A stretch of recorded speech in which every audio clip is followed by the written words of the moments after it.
आपका ध्यान तो देश भर में झगड़ा कराने, आपका ध्यान अपने दोस्त अडानी को हजारों करोड़ का मुनाफा पहुंचाने में है, और इस क्षेत्र में भी आप लाएंगे।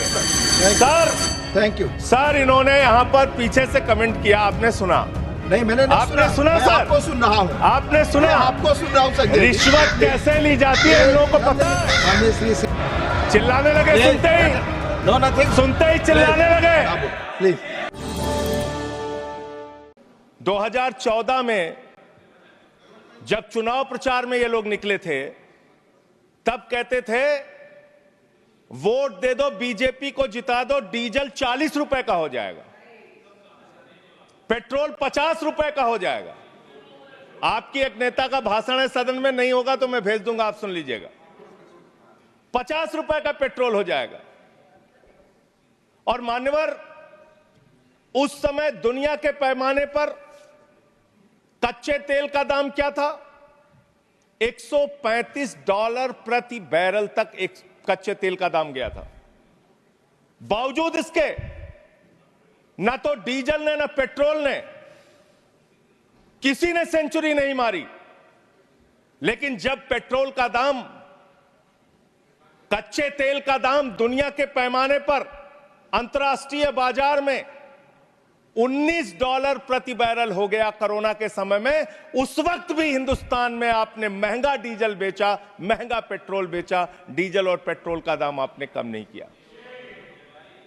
तेल से इस देश की जनता का तेल निकाल दिया आपने, इतना महंगा पेट्रोल डीजल बेचा। और क्या है इस मकसद इस बिल का सर? इसमें लिखा हुआ है कि आप इन्वेस्टर्स को बूस्ट करेंगे, इन्वेस्टर्स को, अलग अलग कॉर्पोरेट घरानों को बढ़ावा देंगे इस क्षेत्र में। इस बिल का एक मकसद, बड़ा मकसद यह भी है। और जो ओएनजीसी है मान्यवर, जिसको 23-24 का मुनाफा 40,000 करोड़ रुपए का हुआ है, मुनाफे की कंपनी जो है, जिस क्षेत्र में ओएनजीसी को, पब्लिक सेक्टर को, महारत्ना को मुनाफा हो रहा है, वहां मुनाफा कमाने के लिए आप और कंपनियों को लाना चाहते हैं। दूसरी बात, इस क्षेत्र के अंदर जो आप ये बिल ला रहे हैं, इसमें राज्य सरकारों के भी अधिकार आप छीन रहे हैं, और सारे अधिकार आप केंद्र के पास चाहते हैं, जिससे संघीय ढांचे पर भी चोट पहुंचेगी और राज्यों के साथ आपका झगड़ा और बढ़ेगा इस कानून के माध्यम से। यह फेडरल स्ट्रक्चर के भी खिलाफ है बुनियादी तौर पे, जिसका जिक्र भी बाकी हमारे साथी यहां पे कर रहे थे। मान्यवर, मैं बड़ी विनम्रता पूर्वक पूछना चाहता हूं, आपने कहा पेट्रोल का दाम कम होगा, डीजल का दाम कम होगा। जो बीजेपी शासित राज्य है, उनके 2-3 के ही नाम पढ़ रहा हूं मैं। चंडीगढ़ में आज पेट्रोल का दाम है 100 रुपए।